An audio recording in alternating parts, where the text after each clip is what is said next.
Hello, good evening. Welcome to Look North on this Wednesday evening. Here's what's coming up tonight. Something has to change. A head teacher demands action after one of his pupils is killed in a knife attack. Kyrie was just 15 years old.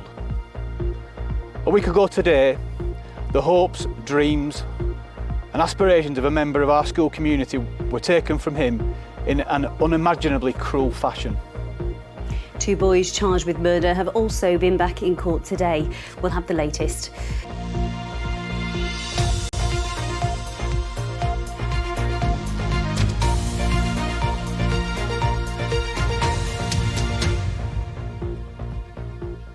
Thank you for joining us. We've got a really busy programme coming up, but we're going to start with a personal and remarkable call to each and every one of us from a head teacher. A week ago today, one of his pupils was killed outside the school gates in broad daylight as children made their way home. Kyrie McLean was stabbed outside North Huddersfield Trust School last Wednesday and he died in hospital. 2 boys, aged 15 and 16, have been charged with his murder. This afternoon, head teacher Andrew Fell stood alongside other members of staff and community leaders and demanded that this tragedy was a catalyst for change. Our Home Affairs correspondent Emma Glasby is in Huddersfield tonight. Emma, a clear message after such a tragic event for the family and the whole school.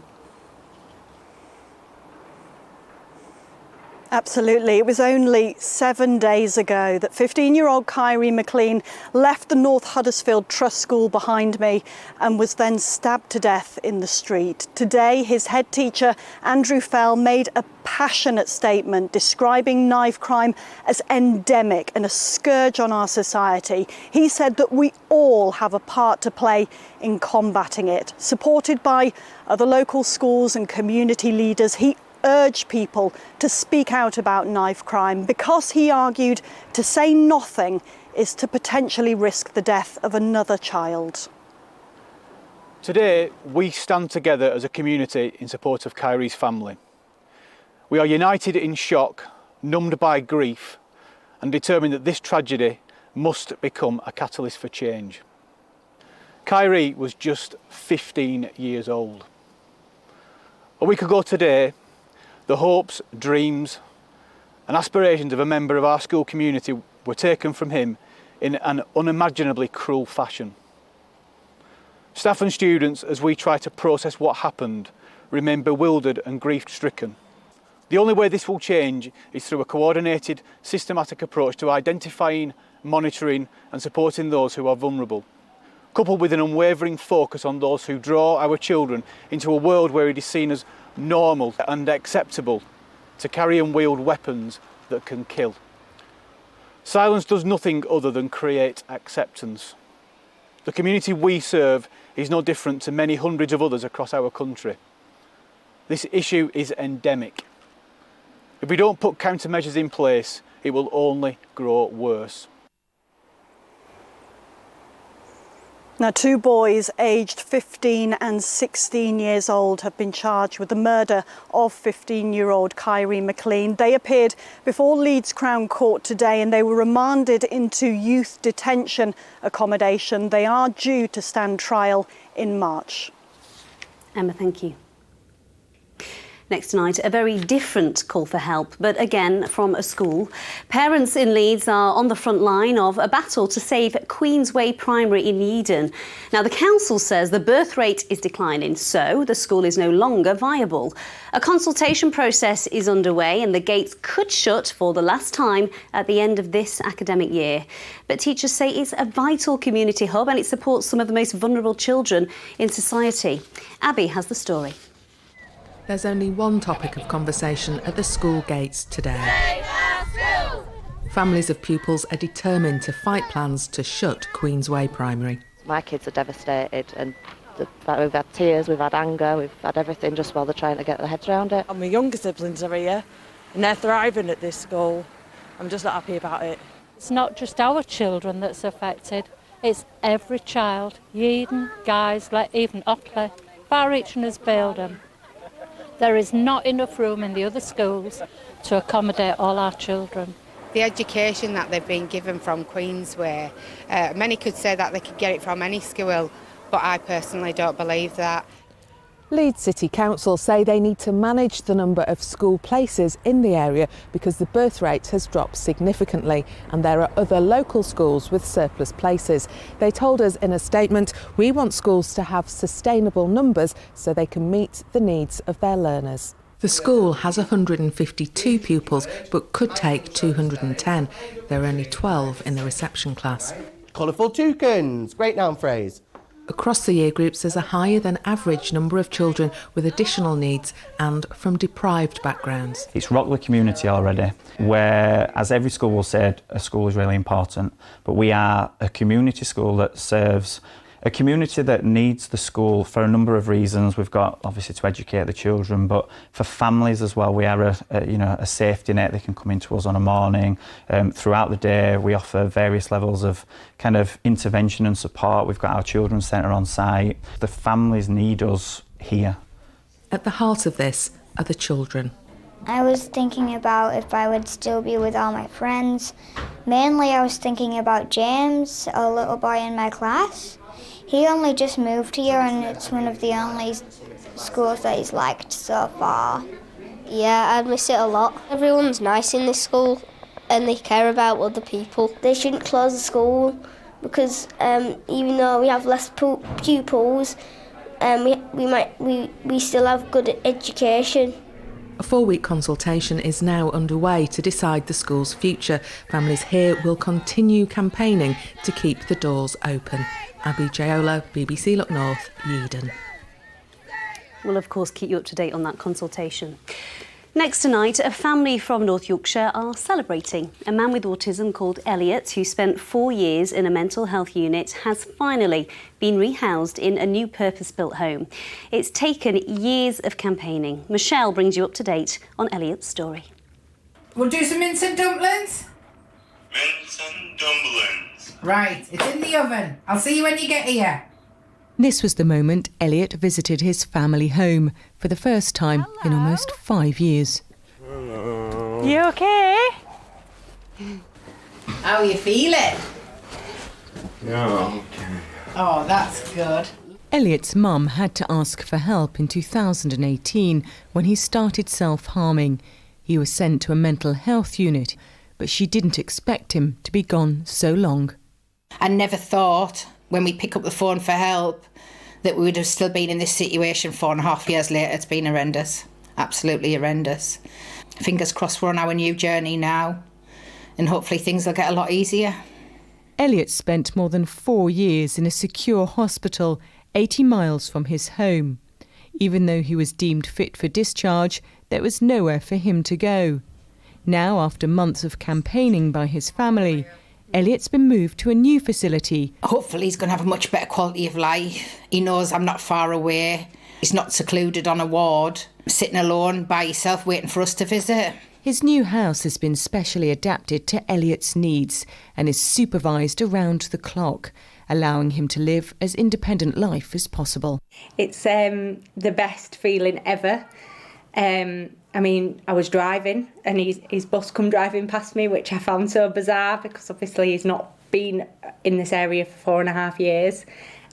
But it's just such a relief that he's out. Last year, Elliot was one of more than 1,200 autistic people being held in mental health units across the country. And while he may have a new start, his family are still calling for more to be done for adults with autism who still remain in hospital.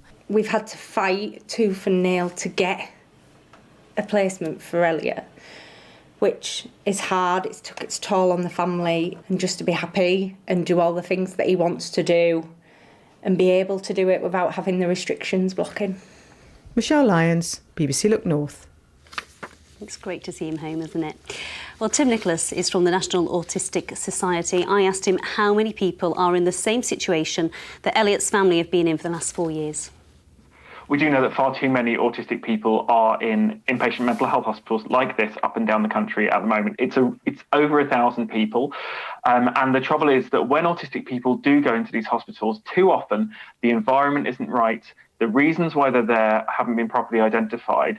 And importantly, actually, people can really end up going backwards. They can be over-medicated, sometimes subject to really distressing restraint as well. And so actually what you see is people going in a difficult time and then getting worse and worse and worse whilst they're in these units. Elliot's family have had to fight for him to be treated in the community rather than in a mental health hospital. What needs to happen so that changes?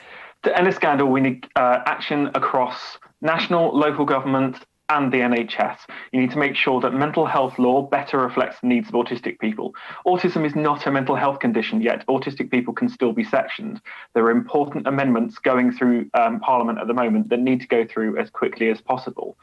And you also need to see the system backed up with the funding and the resourcing and the staff who really understand autism across mental health services and social care services to make sure that autistic people are better supported in their communities, near their homes, especially if they also happen to develop other mental health problems like depression or anxiety, so that it never leads them into the situation of hitting crisis and having no other alternative but hospital.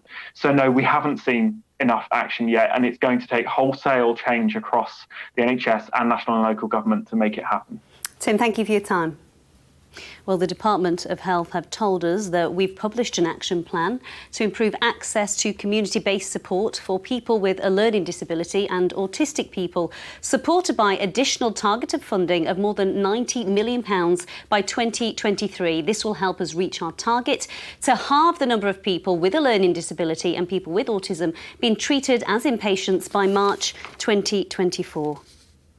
OK, we're going to turn your attention to Doncaster Airport now. A big story in the news this week. The Mayor of Doncaster, Ross Jones, is calling on the government to take over Doncaster Sheffield Airport. The airport is to close because of what its owners, Peel Group, say is a fundamental lack of financial viability.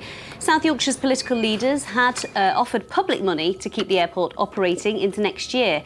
Ross Jones wants Peel Group to do a U-turn or the Department for Transport to step in and save 800 jobs. I want to see the government step in and seek to make Peel sell the airport, or the Department for Transport take it over and run it whilst we get other people to come in and run it and purchase the airport.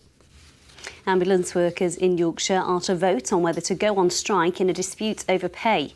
The GMB union says its members are angry over the government's 4% pay award, which they say is in effect yet another massive real terms pay cut.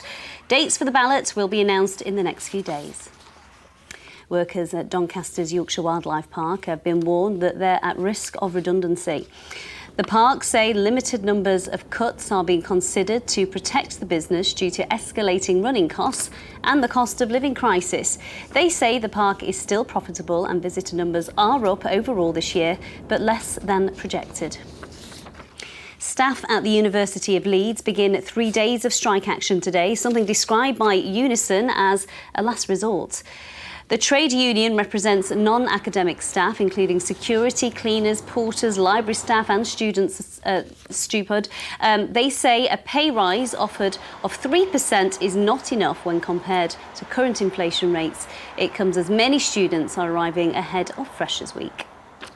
Well, the University of Leeds say they're continuing to work with unions to improve terms and support on the lowest paid staff.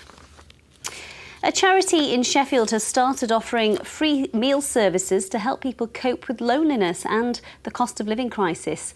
Volunteers from Food Cycle are making a 3-course dinner every Wednesday at Broom Hall using food that would otherwise go to waste. The charity already offers the service in the Hare Hills and Beeston areas of Leeds and is now open to all, no questions asked. The last few years, it's no secret to anyone, there's been the pandemic, we're now entering a cost of living crisis. All the things that we can combat at Food Cycle, particularly post-pandemic, lots of people have found themselves very lonely. And so we'll get some guests that are coming along, it'll be the only hot meal, but equally a lot of guests that come along and it's the only conversation they're having that week as well. Let's keep with the cost of living crisis. Yorkshire Water is increasing its support for low-income households as the cost of living continues to increase. More than 45,000 customers on their social tariffs will get an automatic account payment of £70. The water suppliers say while average water bills have stayed the same throughout the year, other utility bills have seen sharp increases, and they hope this £70 payment will provide some relief for households. Now, we're all trying to find ways to keep the energy bills down, aren't we? And Sheffield Council say they're trying to save by not switching on the Fargate Christmas lights as much. Lighting up times will be reduced by 4.5 hours a day, so the illuminations will only glow from 4 p.m. until 10 p.m. And the big Christmas tree outside the town hall won't have its fairy lights on due to the dark mornings anymore. It will only light up at night. So still a little bit of Christmas cheer. Now, in an effort to stop people waiting so long for a kidney transplant, new research is underway in Leeds. The idea is to understand what stops living kidney donation amongst some of the ethnic minority groups and the less well off. We've spoken to one patient about the difference a transplant could make. Our health correspondent, Jamie, has the story. Good morning, Harry. 3 times a week, every week, Harvinder Sohal undergoes dialysis at Seacroft Hospital in Leeds. The 62-year-old has kidney failure and needs a transplant. His best hope is to receive a live donation from a family member who's undergoing tests. Otherwise, he faces a 3-year wait on the transplant list. We will check it again next time, okay? Yeah. I feel bad. I mean, I'm stuck here for nearly 5 hours per day. Then I have to go to work. Sometimes I do feel weak. If I get transplant done, it'll be a lot better for me, for my family. Kidney transplants that come from living donors are the most effective way for patients to return to normal life. These kidneys can last up to 20 years, compared to 10 to 12 years from a deceased donor.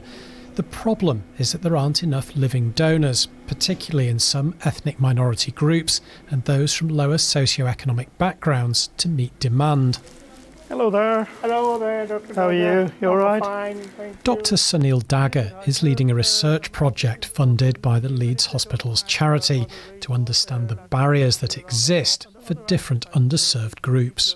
When patients have kidney failure, the first thing they have to decide is whether they would want to go and ask somebody to come forward to donate a kidney. And there are a host of factors that sort of impairs that. One is their own state and circumstances. It could be cultural, it could be religious concern, it could be a host of things that doesn't allow that to happen. The research will be used to develop the right support for people to make decisions, which could ultimately mean more patients receiving the gift of life. Jamie Coulson, BBC Look North. Thank you very much. I'll be in touch. Okay. Take care. Bye-bye. All right, let's talk about rugby league now, because soon the whole world will be talking about it. The World Cup is just 2.5 weeks away from starting. The women's tournament gets underway in a couple of weeks after that. But by the looks of things, tonight in Castleford, they are ready for action right now. Paul is at Castleford Tigers home stadium for us tonight. They look ready for it. Absolutely they are, and you can sense it from the fact, Amy, that the Super League season finished here in Castleford some time ago. The temperatures are dropping, I have to say, but good old Weldon Road and the field here at Castleford Tigers Stadium is packed with young players, and they're all female, if you look carefully. We'll talk much more about the Three Lions week. It's a road show in anticipation of the Rugby League World Cup to inspire people to play the sport. Some football news for you. Huddersfield Town have today officially at last confirmed who their new head coach is, and it's this man, Mark Fotheringham. He is a 38-year-old Scot to replace Danny Schofield, who was sacked 2 weeks ago. Fotheringham agreeing a contract at Huddersfield until 2025. He previously coached at Fulham and in Germany with Hertha. His first match away to Reading on Saturday with the Terriers. Now, Rugby League, time to salute, I think, 2 inspirational women players. Brenda Dobeck hails from right here in Castleford, and Lisa McIntosh from Halifax. They're the first women to be included in the Sports Hall of Fame, and Corinne Wheatley has been to meet them at the John Smith Stadium in Huddersfield today. Congratulations, Lisa, Brenda. You are among the first to be inducted into the Rugby League Women's Hall of Fame. How does it feel to have that recognition? When we first found out, it was a bit of a shock, but obviously time's gone on and we're getting recognition and lots of tweets and lots of Facebook messages, congratulations. It's beginning to sink in and it's a fantastic feeling. Talk me through some of the challenges that you and your teammates faced at the time. Chauvinist comments, sexist comments. We used to play on communal pitches, so passers-by, making like sexist comments, so it wasn't very nice at the time. We didn't get any support financially, so we had to do all the fundraising ourselves, and we did many things to raise money. Sponsored walk, bucket collections, packing bags in supermarkets and things like that really we shouldn't have been doing, and they don't have to do these days. You would do double shift to have a day off the day after, or you would work your morning shift to go train in the afternoon, go play in the afternoon. And that's how it was. Obviously, Women's Rugby League has come a long way since then. What do you make of the state of the women's game now? A lot of the teams now are connected to Super League men's teams, so they're supporting them a lot. The RFL are supporting them, the lottery is supporting them, so I've had a massive boost financially, so that's helped the women's game to get to where it is now. Playing rugby league is something to aim for. Girls want to play rugby league, and you've got your England team that are playing it on Sky, so it's put into people's lounges, so young people are seeing these women play and think, I can do that. I've got a funny feeling we've got some future Hall of Famers, female rugby league players, right here at Castleford tonight as part of Three Lions Week. That is all, amongst others, part of the work of the gentleman on the right of your screen, Matt Lancaster, for the Castleford Tigers Foundation. And this is Liv Hill, who plays for Castleford Tigers. What's it like? What would your advice be to these young uns who are starting off for the first time now, Liv? Just stick to it, have the confidence, belief in yourself. You just got to try it, you never know, will you? So. But yeah, that's what I did, and look where I am now, so. Absolutely. Keep up your good work. We hope one day to see you on the World Cup stage, maybe. Briefly, how much anticipation do you feel about the World Cup tournament for women coming up soon as well as the men? Yeah, it's great. I'm excited. It's great to have all the girls down as well. Just look out the turnout. It's great. So trying to build like rugby league, women's rugby league as well, because it's growing better. So, but yeah. Keep up your good work. I've seen you coaching here tonight and they're obviously listening to you. This continues, by the way. It might be worth looking up your own club to see what's going on in terms of Three Lions Week. The World Cup tournament as a whole, just 2.5 weeks away.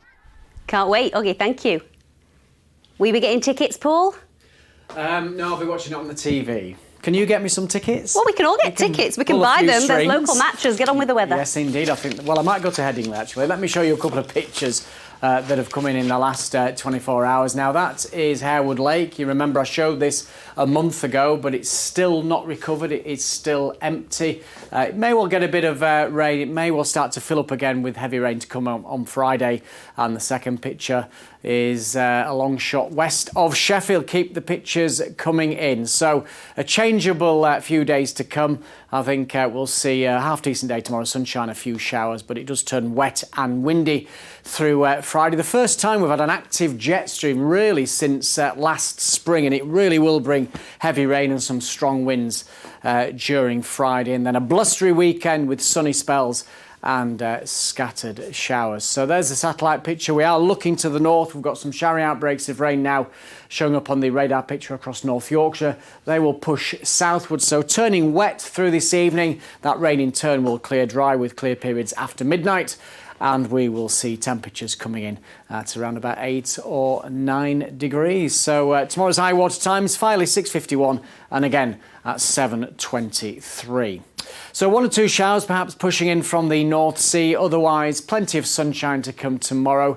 And it shouldn't feel quite as cool as it has done today. We've had around 13 or 14 degrees. Then we're around about 15 or 16 tomorrow. 16 Celsius is 61 degrees Fahrenheit. So Friday, very unsettled, a dry start, but that rain sweeping in from the west through the course of the day. And then it leaves a weekend. Sunshine and scattered showers on Saturday. Sunday looks mostly dry and temperatures recovering into the first week of October. That's the forecast. Thank you. You put your hand in your pocket and you pay for those tickets. Yes, I would very much like to. That's it from us. Good night.